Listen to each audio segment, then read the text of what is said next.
How old is Bernie, you said? Yeah. Nice. Bernie's like around 8. 8, nice. And I named him Bernie because it was Bernie Sanders is his full name. Nice. And it was time for the real decision, Bernie or Hillary. Yeah. And I love Bernie's energy, and he's kind of a feisty guy. Yeah, nice. I was just about to say, I think there's a politician named after your dog. So I'm really psyched that we're doing this. Yeah. Because I love your focus on clean air, and specifically how it can be measured in terms of the performance of the people who are breathing it. I should start off by saying welcome to Serena, who's here with Airvitalize, a company that is a startup that's I was first introduced to at an event at the Los Angeles Clean Tech Incubator. And could you just tell us a little bit about what your company does? Yeah, definitely. So Airvitalize is working to capture outdoor particulate matter pollution. It's a little bit different than other types of air pollution. We're especially focused on carbon right now, which is also super important. But particulate matter air pollution actually causes 1 in 9 premature deaths per year, and is considered the #1 environmental threat to public health. And so we've been seeing a lot of initiatives right now with carbon capture, but we're looking at Airvitalize to capture this outdoor particulate matter pollution. And so our technology that we're engineering aims to provide healthier air within a range of 1 to 2 football fields from the outlet of the device. And our goal is really to focus on 2 main areas. One is this idea of public spaces, working with local governments who have a burden of making sure their air quality is really up to par. And so looking at places like schools, intersections, and then also looking at the private sector within the athletics industry, where for urban athletes, the amount of pollution in the air that you train in can really make a huge difference on your performance and career, and can be the difference between running speeds, so much so that it's the difference between qualifying for the Olympics or not even going based on the air pollution you're in.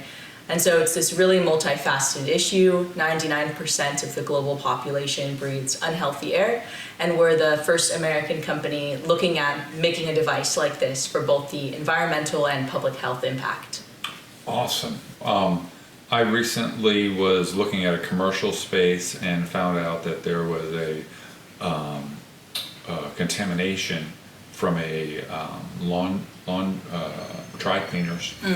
And I got all excited about this space and then had to sort of abandon it because of this issue.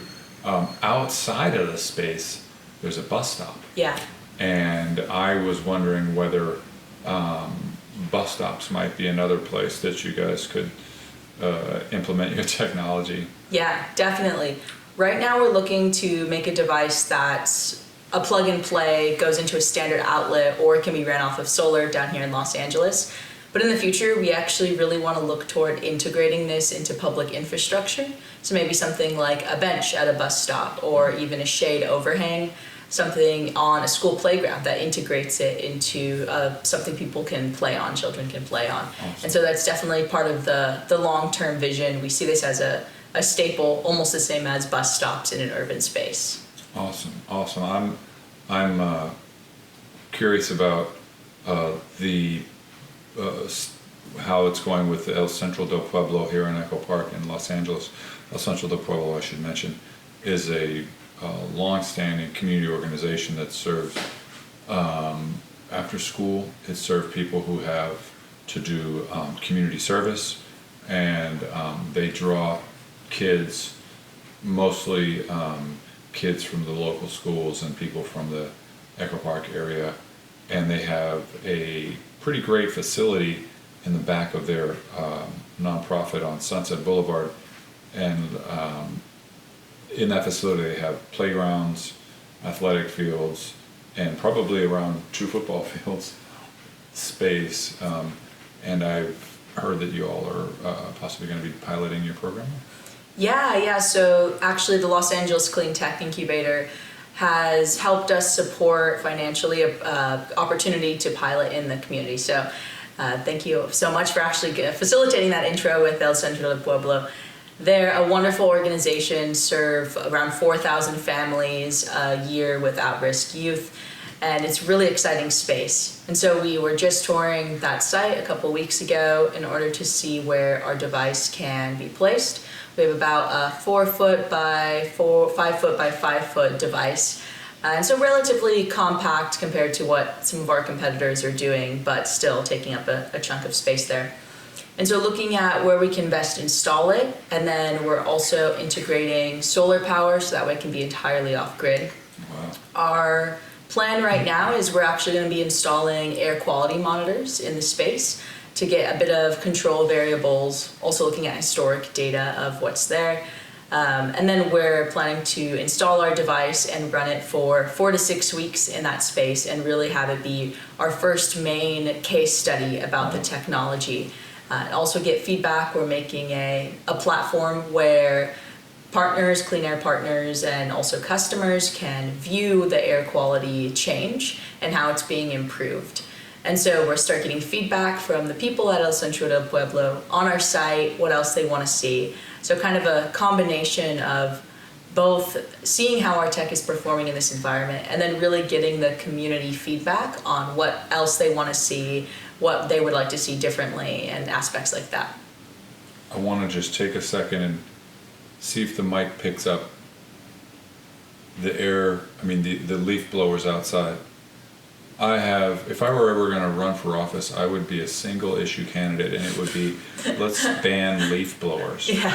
Because they do this incredibly sort of obvious, environmentally hazardous thing where they propel dirt. They don't really even blow leaves in my observation, and they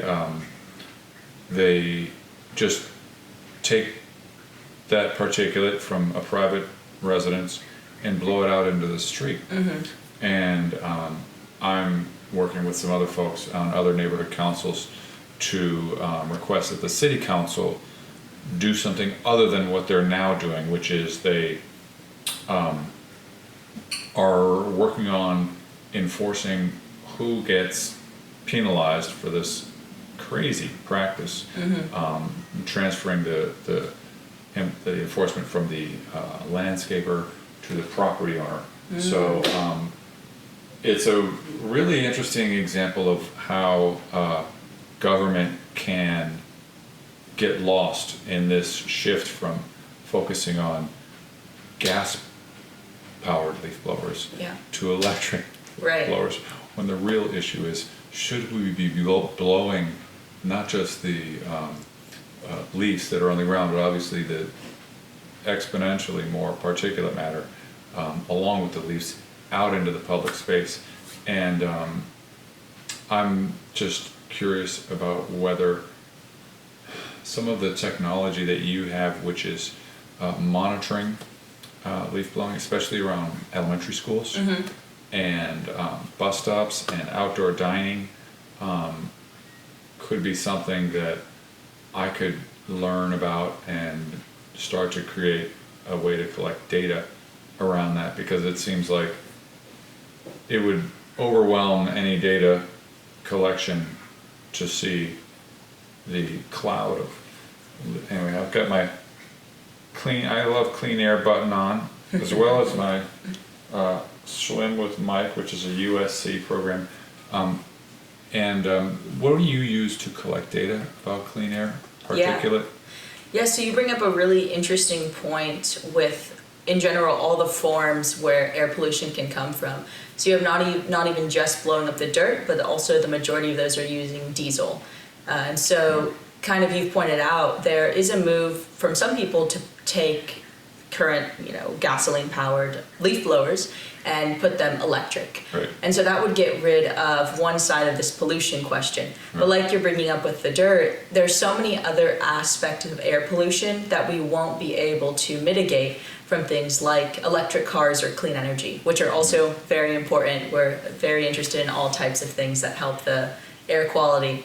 But even things like electric cars, a recent study showed that electric cars are actually creating 25% more particle air pollution because the tires on the car are running out faster. They're degrading. Yeah, degrading. There we go.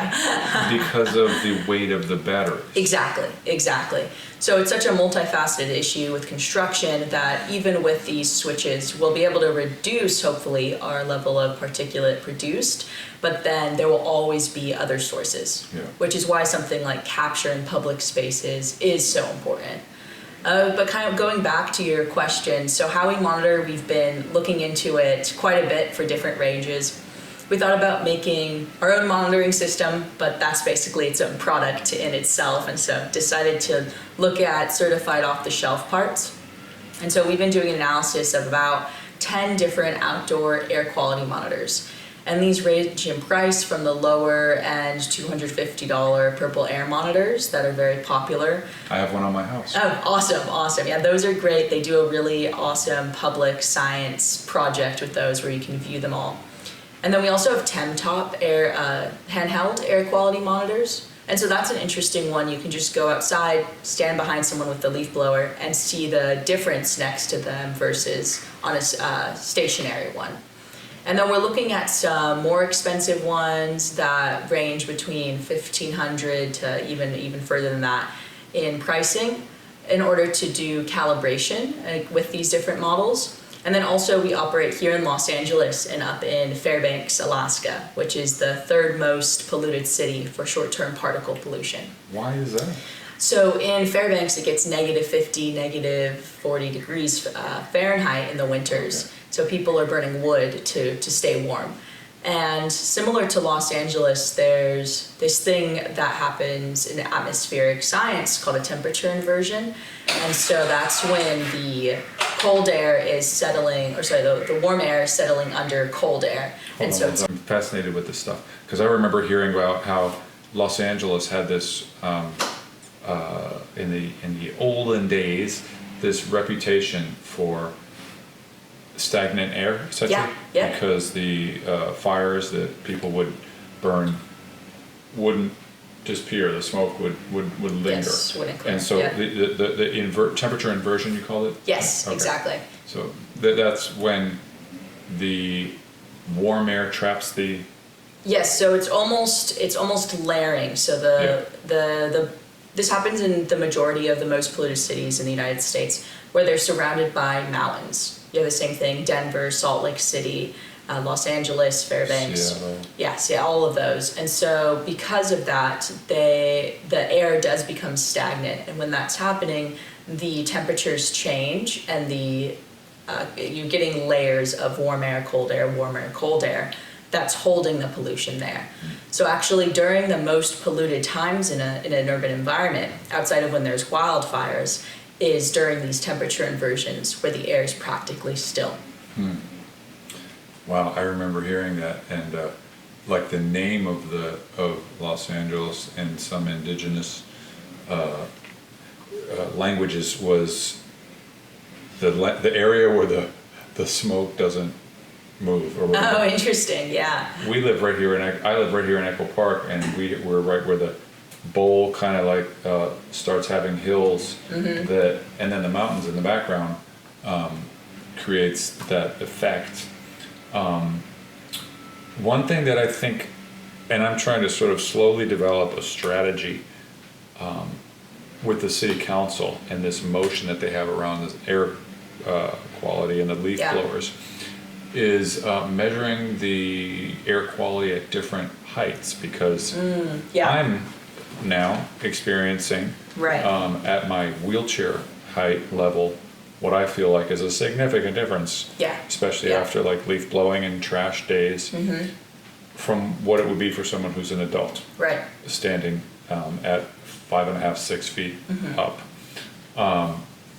And obviously that makes me think of children and pets, especially small children.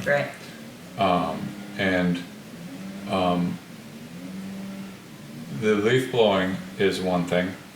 The other thing that just coincidentally today is Wednesday, and in Echo Park we have our garbage day.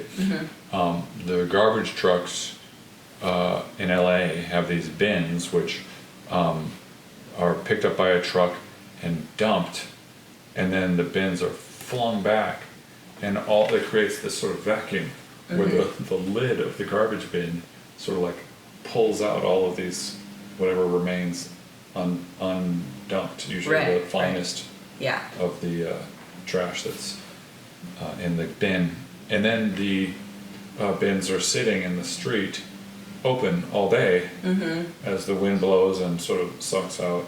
So I find Wednesdays to be kind of a difficult day for me. Oh, interesting. From a standpoint of the garbage and the garbage, the green waste bins, and even the recycling bins.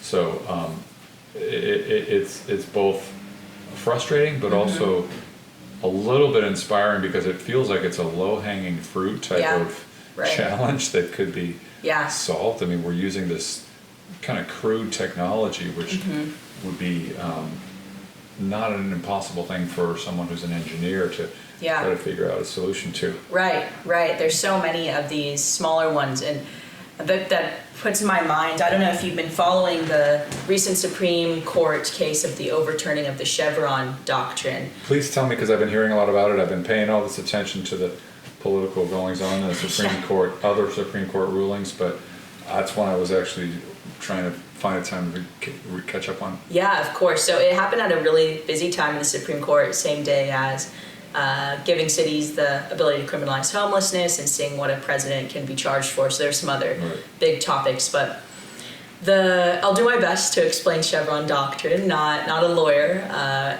but basically in the 1970s, the United States decided we need to do something about our air quality.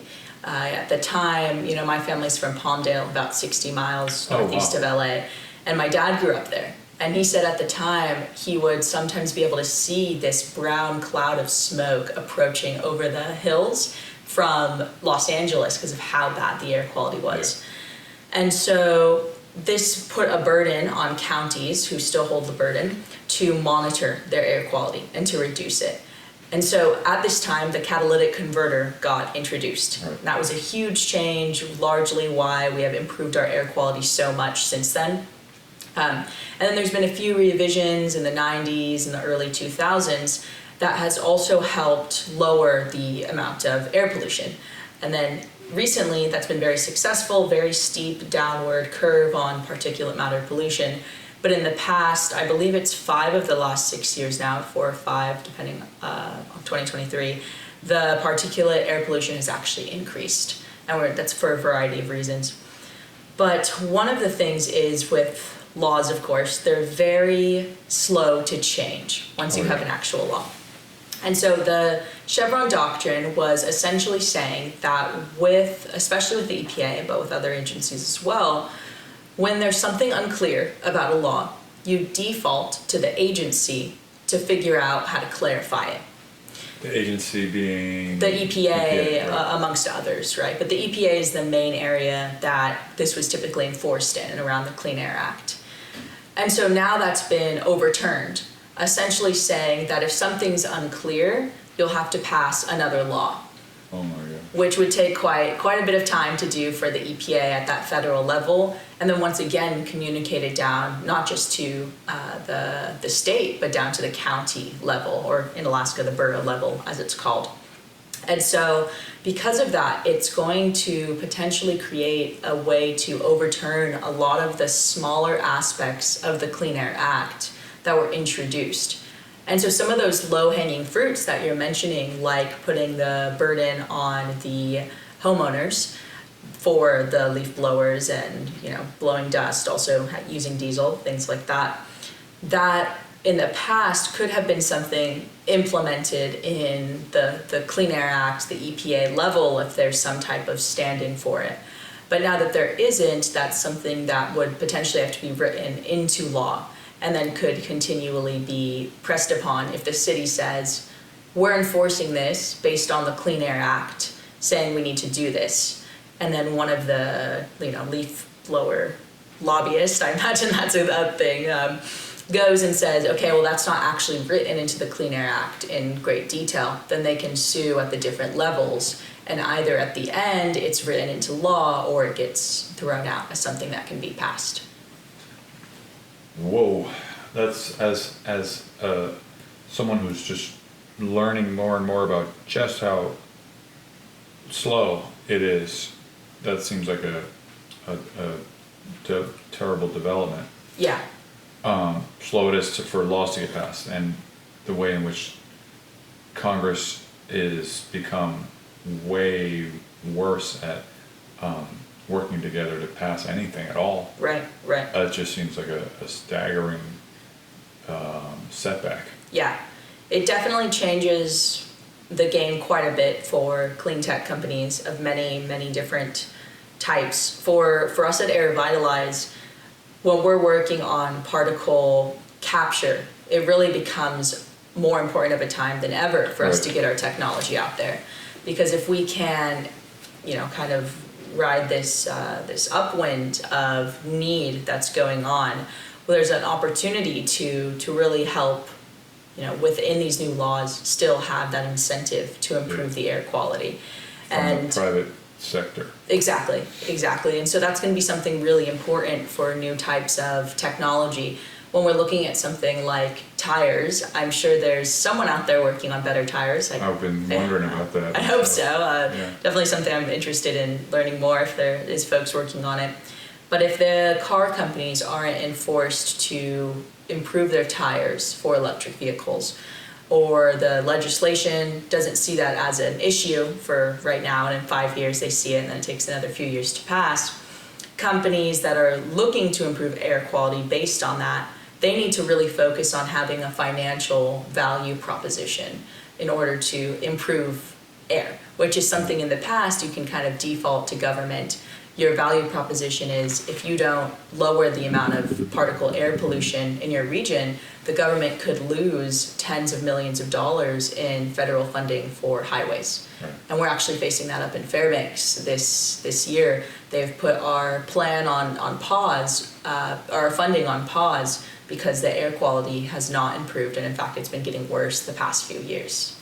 Wow, this is so great. I'm so glad we're doing this, because I'm sort of obsessed with this issue myself. I remember I lived in Colorado and up in the Rocky Mountains, and I just loved having that sort of cleaner air. And my mother was a smoker, so I've always been very sort of just fascinated with this issue.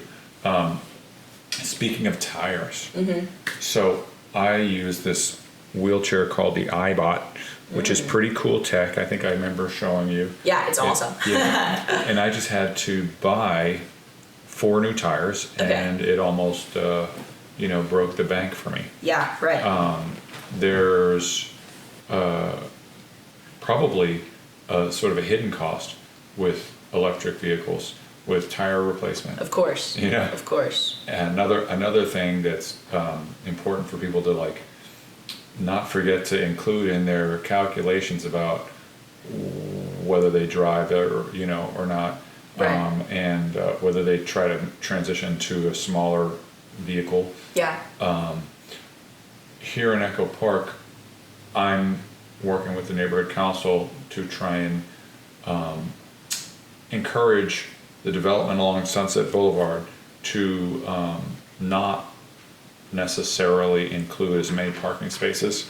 Yeah. More density, more units, more affordability, and maybe even a walkable section of Los Angeles, which is sort of like the one thing that we all sort of talk about wanting, right? bemoan not having, dream about having, that sense of community, the whole thing about being so isolated in your commute, in your own car, and maybe if buses were cleaner and safer, and had amenities that people could work while they commuted, or even get to know their bus drivers. That's one of the things that I want to do, is interview my local bus drivers, Oh, because that'd we be actually, awesome. yeah, we actually have some electric buses on our bus route. Oh, great.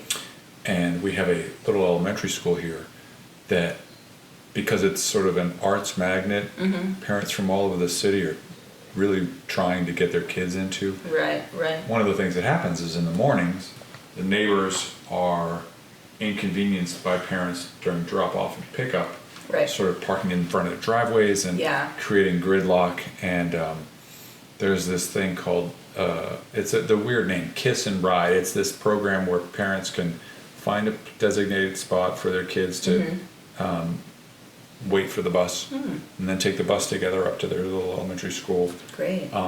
And I'm hoping that we can do some of that. And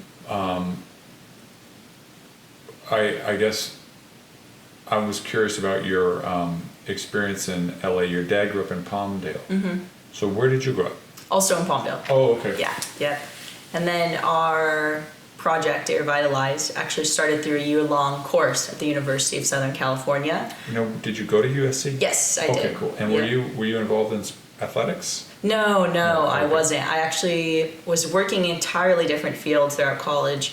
My background's in public policy and in Okay. government, and I worked for Southern California Edison. Oh. I worked on energy, sustainability, and infrastructure consulting with a firm called Guidehouse, and also the Department of Labor, and the Chamber of Commerce. So kind of all around. That was really interesting. I got to help with the first electric aviation plan for Southern California Edison.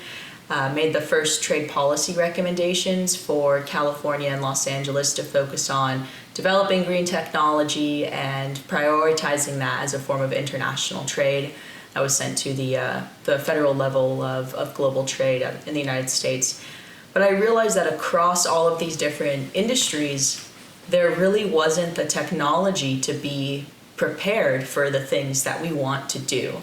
Right. So something like electric aviation. When you say electric Yeah. aviation, is that like that's not like the drones or? It can be kind of. So Yeah, 'cause it's there's a lot of people electric talking about that planes. as transportation future. Yeah, right. you know, But electric Yeah. planes. Yeah, electric planes, and then something called eVTOLs, so electric vertical takeoff and landing. So that's like a helicopter. That's what. Yeah, exactly. And so with those, they're learning how to people are still designing them. There's another LA Clean Tech incubator company, Amp Air, that we have talked with quite a few times, and they're working on electric planes amongst many others. But what happens once you have them all ready to go, let's say 5 years, 10 years maybe, although they're already doing flights, and then they all use different charging ports, or they all use different amounts of wattage. They all need different spaces. So even though we're making these plans that we need to focus on these spots, things like that, traffic control, Edison doesn't actually know how much electricity infrastructure they need to provide. And so with the clean energy transition, which was my original focus, even if all the tech was ready tomorrow, it would still take public infrastructure 5 or 10 years to catch up.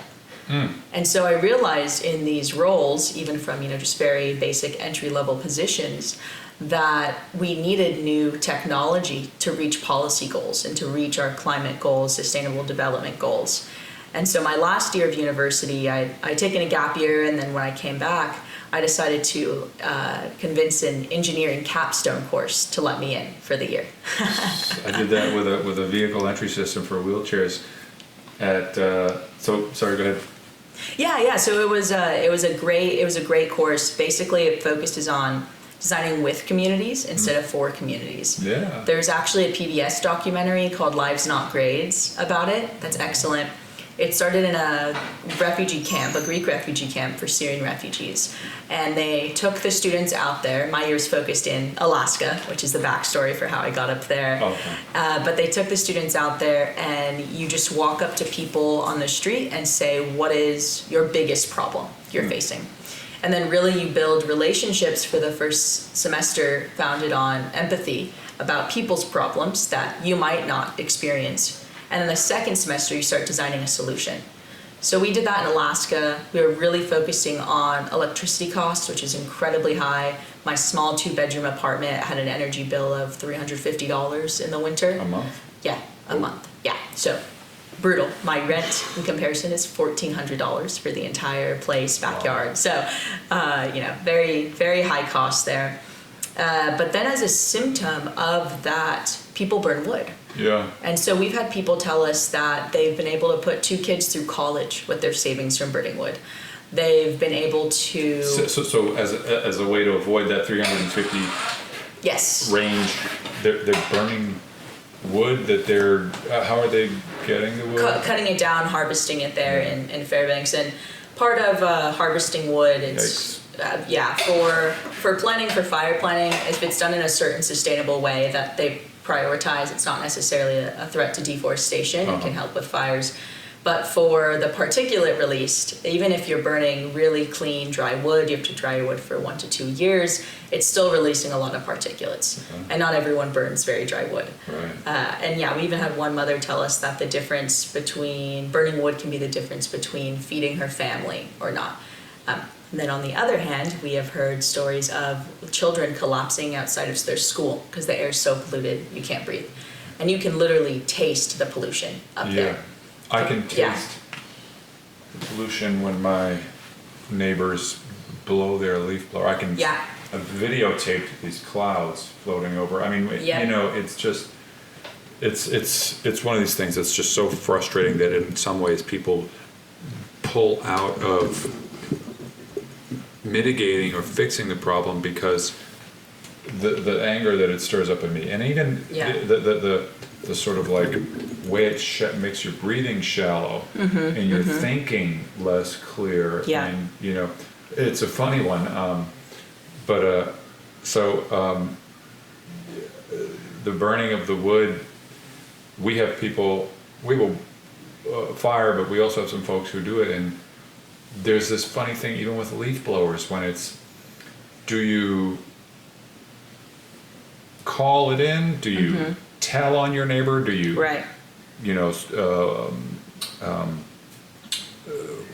risk those relationships? Do you violate some code of snitching? It's funny. There's a lot. Sure, and that brings up a very interesting point, really, about there are many people who are smokers. They make choices to breathe whatever air that they want to breathe. But then on a community level, what are my rights for having healthy air on my property compared to my neighbors? And that's something big in Fairbanks. You have both sides of the aisle in Fairbanks that care about this issue for many different reasons. But one is this idea that if my neighbor's burning wood and it's not clean wood, it's super smoky, why should I on my property, when it just goes down and settles, be breathing that in my family? And so it really becomes this question of American freedom also.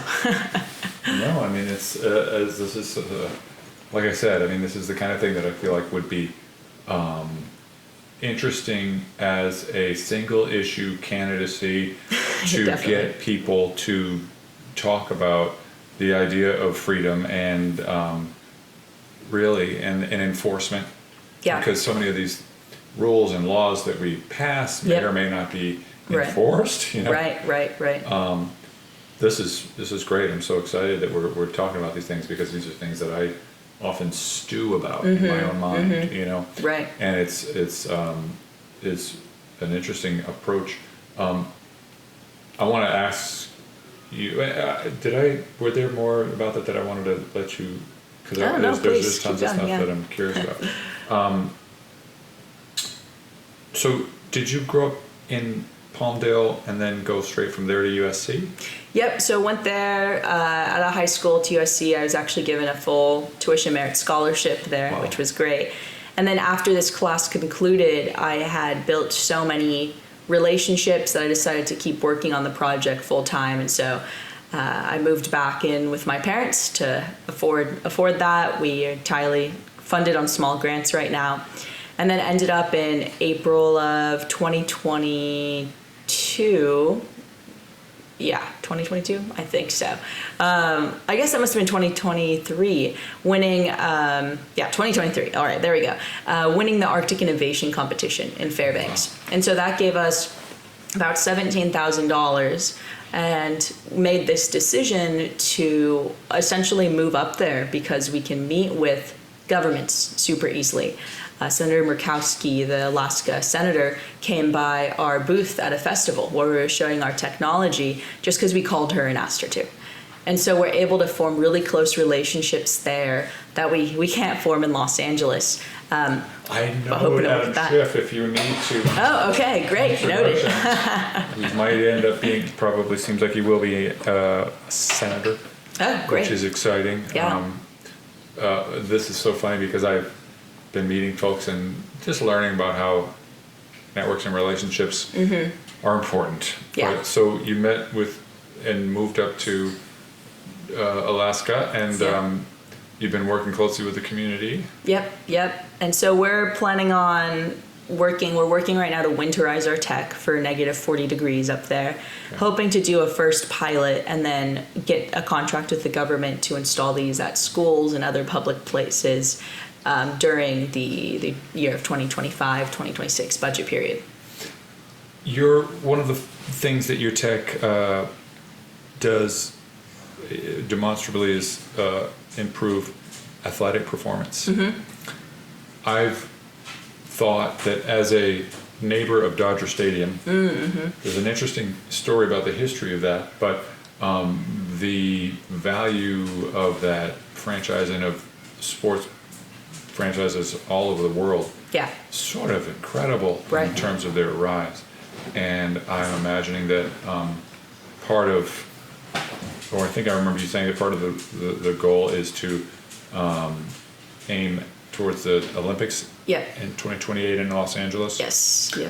I've thought about how to help athletes increase the impact of their charitable giving because they have so much money that they're going to be having to figure out what to do with, whether they give it back to the government in taxes or whether they donate to nonprofits. And I think, again, relationships are really important. It's so funny. We have in Echo Park a family member of a NBA athlete who's working on building affordable housing. Oh, great. That's incredible. Yeah, and I think that the Dodgers have always had this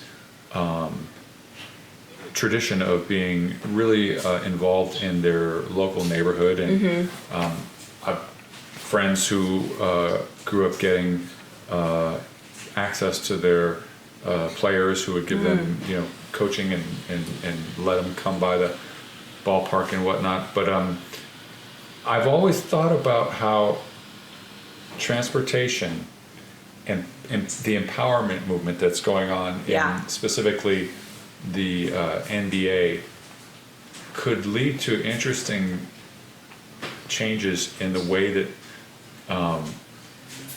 athletes could conceivably have more choice in where and who they play for. Yeah, right. Because when you have the kind of money that they have and the kind of changes in their schedule protecting their bodies where they may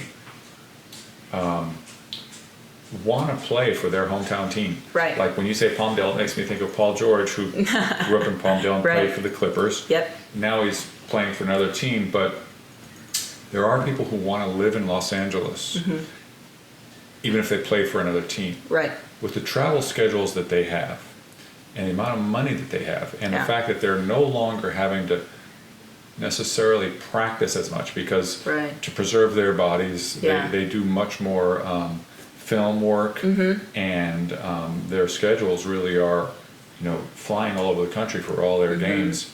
I think it would be really neat if players could, once they've, and this is something that already happens, once they've been in the league for a few years, played for the teams that they've been drafted to, slowly maybe, but move towards a model where they could live in the cities they choose to live in and travel to their games, in aircraft that are, innovative in terms of their energy usage and, energy pollution and stuff. And maybe even sort of like reintroduce this idea that you see in like high school level sports where people are really, playing for their high school, for their team, for their hometown. Yeah. And maybe even moving the needle a little bit in terms of, efficient travel. Yeah. Right. It's crazy how much airplanes and other fuels that propel these things are contributing to the environmental stuff. Of course, yeah. Another one that you see in a similar state is singers and artists that are traveling all around. They're playing in the same stadiums so stadiums get that same temperature inversion effect like the mountains. So we actually did a small report that we submitted to Major League Soccer in the BMO Stadium right here in Los Angeles for a Los Angeles Football Club game versus the Red Bulls. And we found that within the stadium, at best, the air quality is unhealthy, and at worst, at times, it's actually hazardous. Yeah. And I can show you some photos later, but where these clouds of smoke from different, they will release smoke bombs from different celebrations. And all that exactly, stuff, yeah. It's settling. And even before those are going off, there's pollution coming in just from the general environment. Yeah. And so you're getting these small micro, climate phenomenons that are happening in stadiums. And Isn't it wild? I mean, I don't mean to interrupt you. I just wanted to say that like Dodger Stadium is this insane example of a place where the parking lot is so much bigger than the stadium itself. Right.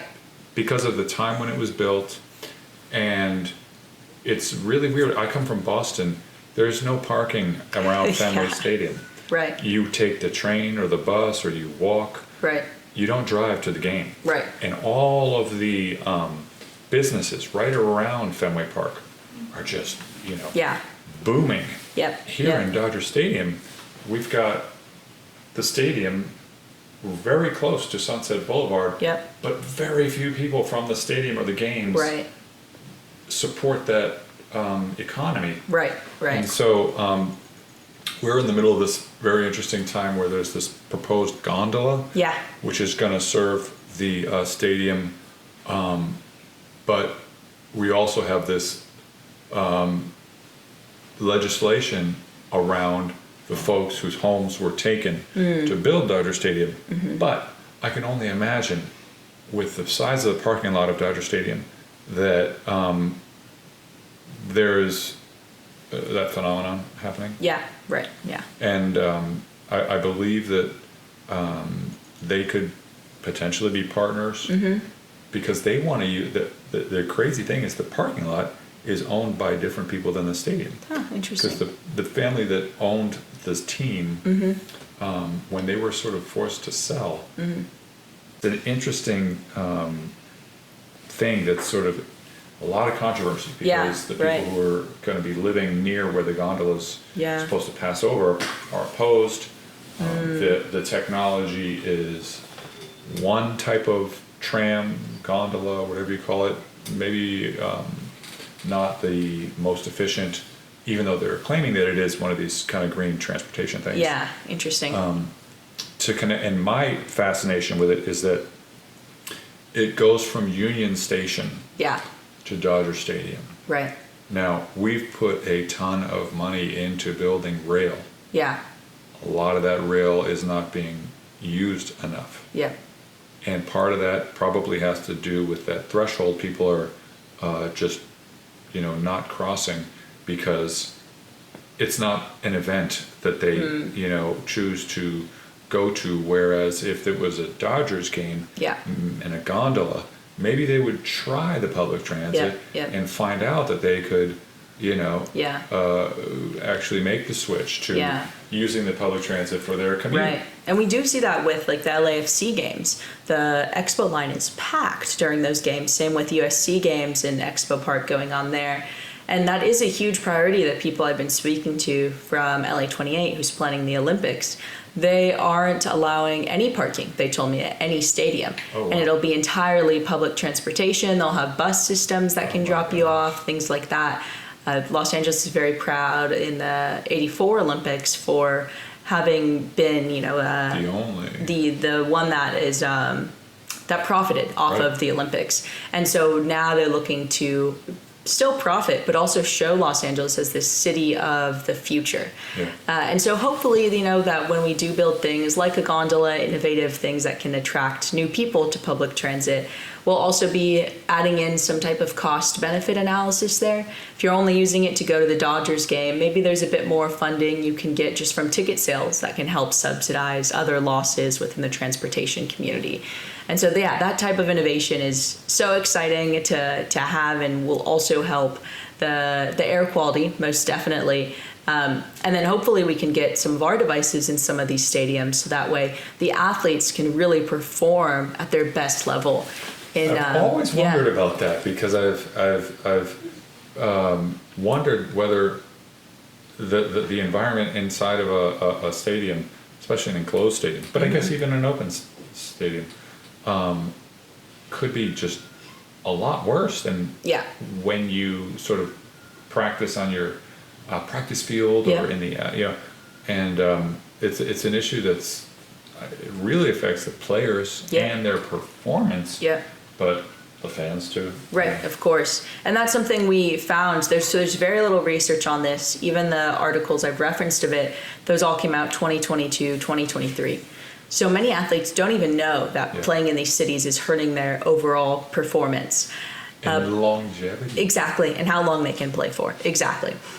And so within these, air pollution will take an average of 2.2 years off each of our lives.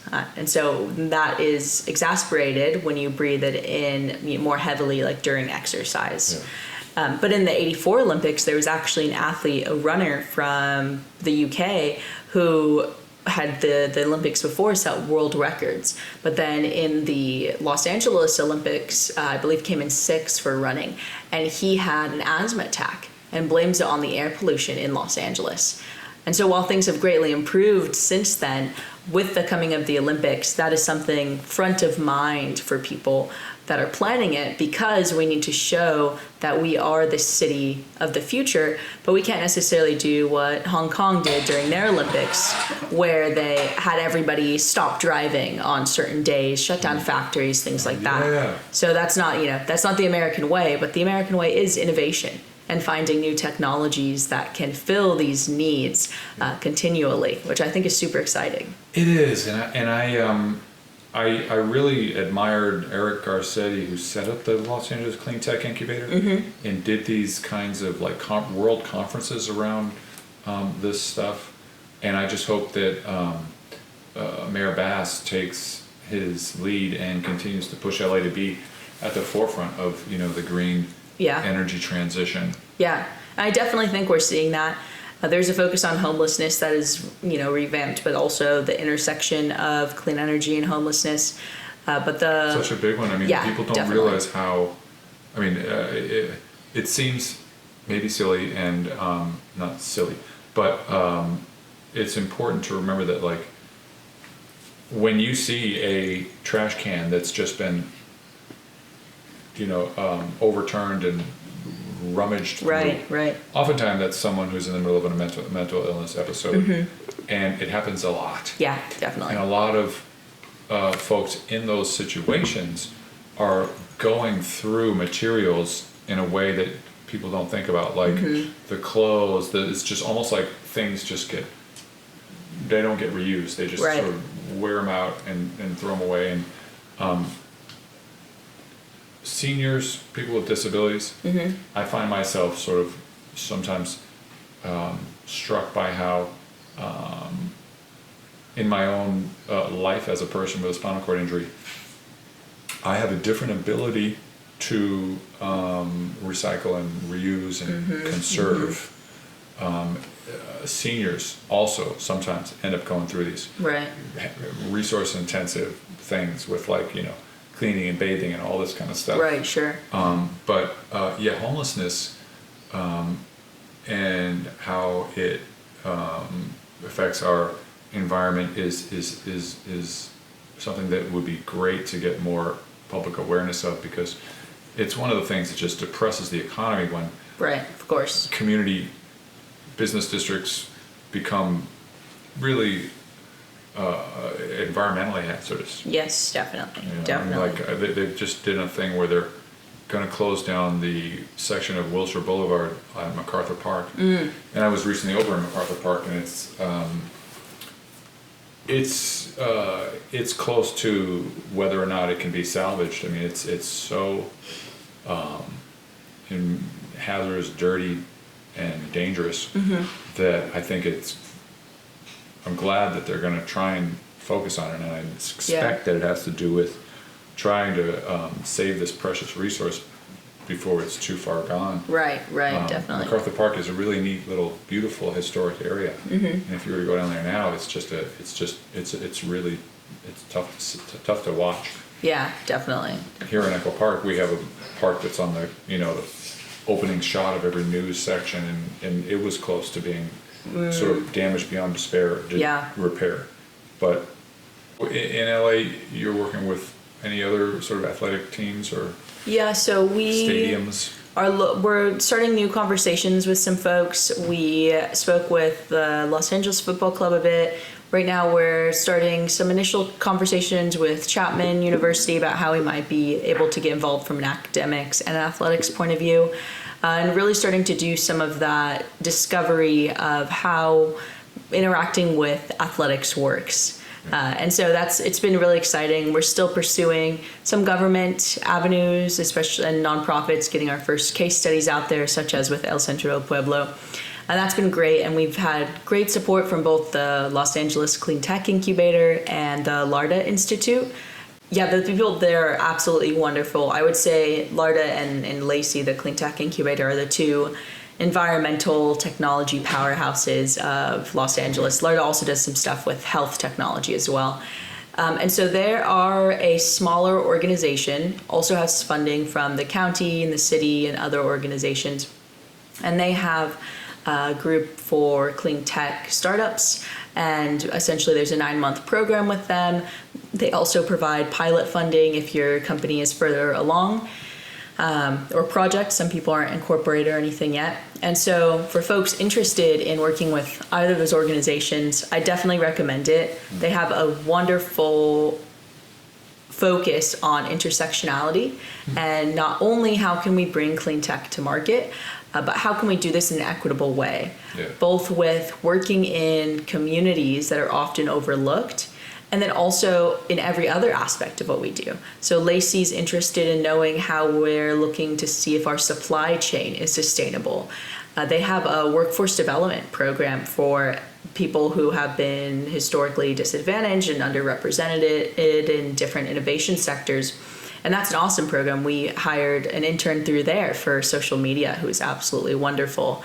And so they really do a great job, these organizations, of showing how the clean energy transition, climate resiliency transition is going to happen. If it's going to be successful, it needs to be in a way that incorporates everyone, not only because of the disproportionate effect on historically disadvantaged communities, but also for the future growth and exciting level of this. It's a new industry, it's fastest growing industry, and if everyone can get a piece of that pie, it offers a great amount of upward financial mobility for groups who haven't had access to that historically.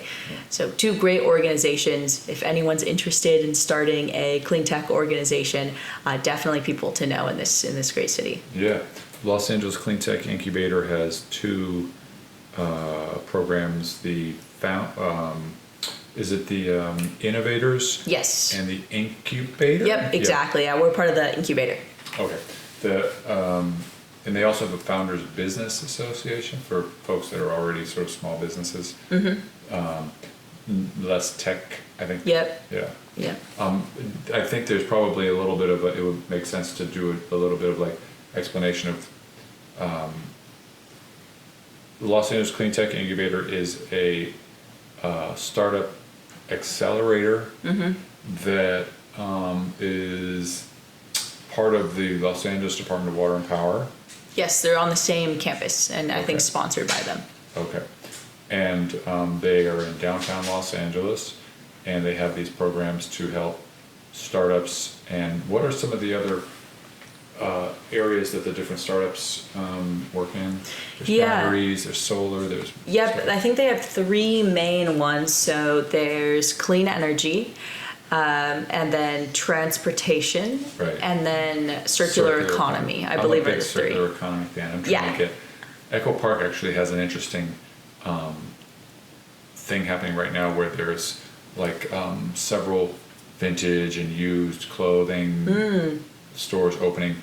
And we have a swap meet on Saturday and Sunday over at Oh, Tex cool. where all these Yeah. clothes sellers post at like a weekend swap meet kind of a thing. I'm trying to get. Are you familiar with Out of the Closet? Yeah. Yeah. So we used to have Out of the Closet here in Echo Park at the corner of Sunset and maybe Lemoyne, Right. right across the street from where El Centro del Pueblo is. Oh, great. And it was like an anchor for a lot of long-term residents. Folks who lived in the neighborhood could get not just clothes, they could get, books, records, Yeah. bags, furniture, all appliances, and it was one of these things where their lease was up and the rent increase that the landlord thought that they could get was insulting. Yeah, So- just way too high. Yeah. So this, in addition to doing free HIV testing, this incredibly important part of the neighborhood was lost, and what replaced it was Shoe Palace, which is like this sneaker seller, mostly selling cheap to produce, imported leather shoes that were environmentally kind of like disastrous in terms of not only the production of them, but the transportation of them. Right. And they went out of business.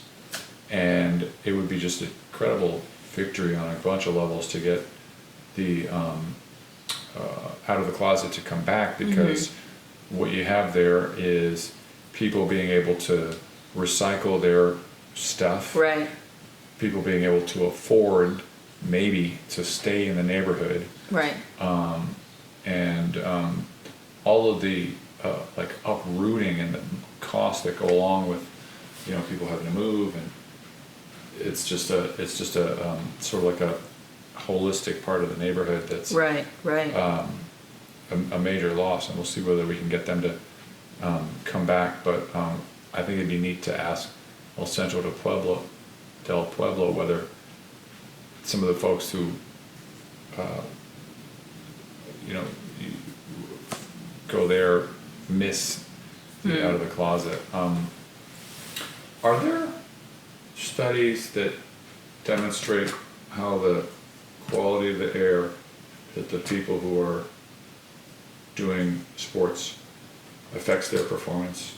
Yeah, there's some really fascinating ones. Happy to send them over from the National Institute of Health. And what is especially fascinating about them is it's not just what you expect with lung capacity. It's, of course, the physical aspects, like running speed is heavily impacted for there's one on NCAA Division I male track and field athletes, a couple on soccer as well. But there's also an effect mentally, where the air quality can be predictive of if a professional football or baseball player is going to make a game-changing mistake.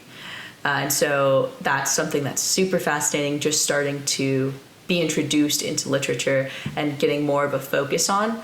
I have a strong feeling that athletes haven't seen this research that recently came out, and they don't know the effects that it's having on their health until the air is so bad that they can't even think of playing in it. Yeah. But the levels that these studies are showing, some of the levels that actually impact an athlete's long-term performance is air quality levels that are not safe, but they're still within the EPA standards, actually.